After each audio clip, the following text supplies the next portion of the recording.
Viking versus Native American, the first blood at dawn. Under green cliffs of an unknown land, a lone navigator disturbs the pristine waters. The year is 1000 AD. For nearly 12,000 years, two hemispheres had lived in complete isolation, their civilizations developing independently, unaware of each other's existence. To the east, Viking longships had already carved their legend across Europe. To the west, Native American tribes had mastered the harsh lands of the northern coast, their knowledge passed down through countless generations. Welcome to Native Legends and History Stories. In today's tale, Norse dragon ships meet Native American warriors on unknown shores. Subscribe to witness more epic battles from our forgotten past. Two worlds meet. Our tale begins with Eric the Red, a fierce Viking chieftain banished from Iceland for manslaughter. He found and named Greenland, establishing a thriving Norse colony there. His son, Leif Erikson, grew up hearing tales of mysterious lands further west. These stories came from Bjarni Herjolfsson, a merchant blown off course during a storm. The young Leif's imagination was captured by visions of undiscovered shores, gathering 35 hardened Norse warriors and securing his father's own Nar, a sturdy merchant vessel built for Atlantic voyages. Leif prepared for his historic journey. Eric the Red himself had planned to lead this venture, his reputation as a fierce explorer making him the natural choice. But fate had other plans. As Eric rowed toward the ship, his horse stumbled on the wet rocks near the shore. The great explorer fell, injuring himself, a sign the gods themselves seemed to be passing the mantle of discovery to his son. Following Bjarni's descriptions of routes, landmarks, and currents, Leif's crew first encountered a barren land of flat stones. They named Helluland, likely modern-day Baffin Island. Sailing south, they discovered a densely forested shore, Markland, probably today's Labrador. But it was their final discovery that would earn its place in legend. In a land they would name Vinland, Leif's crew established their camp near what we now believe to be Cape Bold, on Newfoundland's northern tip. Here, a curious incident occurred that would give the land its name. Leif's German foster father, Turker, disappeared one day only to return in an unusual state, intoxicated from what he described as wineberries. Modern historians suggest these might have been squashberries, gooseberries, or native cranberries, growing wild and fermented in the autumn sun. That first winter passed in peaceful isolation. No native eyes yet watched these strange pale men from across the sea. The Vikings gathered timber, a precious resource their Greenland colony desperately needed, and explored the bountiful coastline. When spring came, they loaded their ship with timber and samples of the land's riches, returning to Greenland with tales of a promising new world. This peaceful first contact stood in stark contrast to the bloodshed that would follow. For while Leif's expedition marked the first documented European landing in North America, it would be his brother Thorvald's later voyage that would write the first violent chapter in the clash between Old World and New. Thorvald and the First Tragedy. After Leif Erikson's peaceful discovery of Vinland, his brother Thorvald yearned for his own journey west. In 1004, he gathered 30 men and sailed across the Atlantic, following Leif's route to the promising new lands. They found Leif's abandoned camp and spent their first winter there. When spring arrived, 9 native warriors slept peacefully under their upturned skin canoes, unaware of the Norse presence. The tranquil scene would soon turn to tragedy. Through the tree line, Thorvald Eriksson watches with 30 of his men. Unlike his brother Leif, who sought only exploration, Thorvald harbors darker ambitions. He sees these sleeping natives not as potential allies, but as obstacles to Viking expansion. Minutes later, their attack would mark the first blood spilled between Vikings and the people of this new land. The attack comes with brutal Viking efficiency. Steel flashes in the weak morning light as Norse warriors surge forward. The sleeping natives, wrapped in furs beneath their canoes, have no chance to defend themselves. 8 fall to Viking blades before they can even cry out. But fate turns on small moments. The 9th native, perhaps stirred by some instinct, manages to slip away. His paddle cuts desperately through the water as he races toward his village, leaving behind the bodies of his companions. Hours pass in tense anticipation. Thorvald and his men know what's coming. The lone survivor's warning will not go unheeded. When the counterattack arrives, it comes like a storm. The water darkens with approaching canoes. Hundreds of native warriors wielding stone-tipped arrows and wooden clubs. The air fills with war cries, in a language the Vikings have never heard. The Norse warriors form their famous shield wall along the beach, a bristling line of iron and wood. Arrows rain down, bouncing harmlessly off overlapped shields at first. But the natives are clever. They begin timing their shots to catch the Vikings when they must lower their shields to launch their own attacks. It's during one such moment that destiny finds Thorvald. Standing proudly at his ship's steering oar, he raises his shield against the arrow storm. But one shaft finds its mark, slipping beneath the shield's protection and into his armpit. "I have been wounded fatally," he tells his men, his voice steady despite the mortal blow. Even dying, he thinks of posterity, of how the skalds will sing this moment. "Bury me here, on this foreign shore. Place crosses at my head and feet, for this place shall forever be known as Colonize." His men hold their position until nightfall, fighting off repeated native assaults.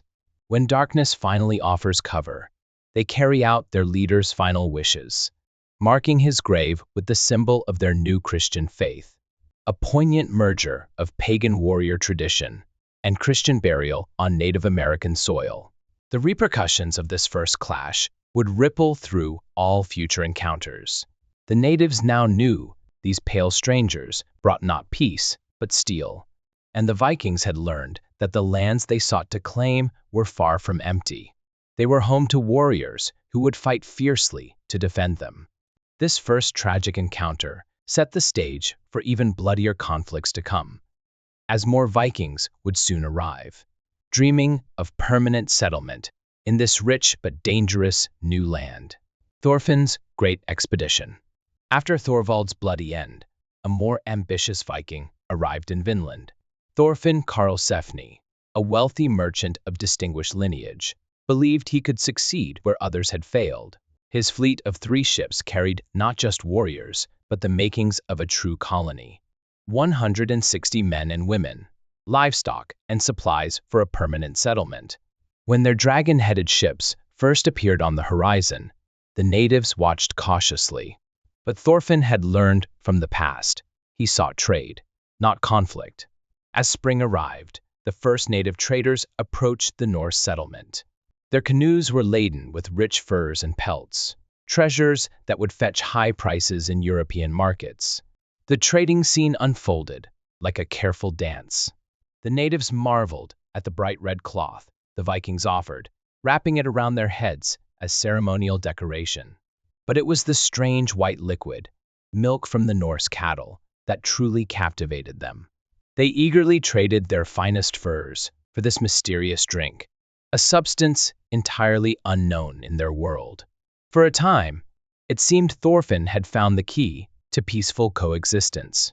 The settlement at Stromfjord thrived, with regular trading sessions, establishing a rhythm of commerce between the two peoples. But beneath the surface, tensions simmered. Each side watched the other warily, memories of past bloodshed never far from mind. The peace shattered in a moment of chaos. A Norse bull, perhaps startled by unfamiliar scents, broke free from its pen. The massive beast charged toward the native traders, who had never seen such a creature. Panic erupted. In the confusion, someone drew a weapon. Blood was spilled. When the natives returned, they brought war. The Vikings faced something they'd never encountered. A large sphere, dark blue, and mounted on poles, the size of a sheep's stomach. These strange weapons sailed over their shield wall with an ugly din, sowing confusion in Norse ranks. The settlement's palisade walls, built for just such an attack, now became their last defense. The native warriors had learned from previous encounters. They attacked in waves, using these mysterious projectiles to break Viking formations. Their arrows found gaps in the Norse armor, their numbers seeming endless compared to the limited Viking force. Thorfinn's dream of a permanent settlement began crumbling under the relentless assault. The Legend of Freydis. The natives' attack had sent the Vikings into retreat, all except one. Freydis, Eric's daughter of Eric the Red and Leif's half-sister, watched in fury as her people fled. Though heavily pregnant, her warrior blood burned hot at the sight of Viking warriors turning their backs to such pitiful wretches. She found herself being left behind, her pregnancy slowing her escape. Rather than accept defeat, she turned to face the advancing natives. Near her feet lay a fallen warrior's sword. What happened next would become one of the most dramatic moments in the Norse sagas. "If I had weapons," she shouted at the retreating Vikings, "I could fight better than any of you." Seizing the sword, Freydis did something extraordinary. She pulled one breast free from her bodice and slapped it with the sword's flat, screaming defiance at her attackers. The sight of this pregnant woman, bare-breasted and wielding a sword, stopped the native warriors in their tracks. The psychological impact was immediate. Perhaps it was the sheer strangeness of her action, or maybe they believed they faced some form of magic, but the native advance halted. This moment of hesitation was all the Vikings needed to regroup and mount a counterattack. Freydis's actions that day became more than just a dramatic turning point in a battle. She embodied the fierce Viking spirit, the unwillingness to submit even in the face of overwhelming odds. In the sagas, she stands as a symbol of Norse strength, though a controversial one. Her bravery in this moment would be forever remembered, even as later tales would paint a darker picture of her character in other adventures. The natives eventually withdrew, but Freydis's legend was cemented. In a world dominated by male warriors, she had proven that Viking courage knew no gender. Her story would be told and retold around fires in Greenland and Iceland, a testament to the savage beauty of the Viking Age and the extraordinary events that marked their brief, violent tenure in Vinland. Traces in American soil. Through misty centuries, their footprints have faded into myth. Yet beneath the soil of Lance o' Meadows, remnants of their ambition still whisper tales of glory and defeat. Here, where ancient Norse axes once bit into Newfoundland timber, archaeologists have uncovered the truth of those fateful days. Precise evidence, dating to 1021 AD. The signs tell their story clearly. Iron nails that once held mighty ships together, delicate bronze pins that fastened cloaks against the Atlantic wind, and blackened pits where Viking forges once blazed. Each artifact confirms what the sagas have long claimed, that here, at the edge of the known world, two civilizations collided. But the Vikings' bold dream of colonization crumbled in the face of fierce native resistance. The endless battles, the harsh winters, the long supply lines back to Greenland, it all proved too much. Like shadows at dawn, they faded back across the Atlantic, leaving behind only buried treasures for future generations to ponder. The natives returned to their ancestral lands, the first and only people to successfully repel European colonization for another 5 centuries. Their victory marked the end of the Viking Age in North America, but the beginning of a legend that would captivate imaginations for generations to come. The Vikings vanished from American shores, leaving only traces in soil and saga. Their brief, violent encounter with Native Americans became the first, but not the last, clash between old and new worlds. Thanks for watching. Join Native legends and history stories for more epic tales of forgotten battles.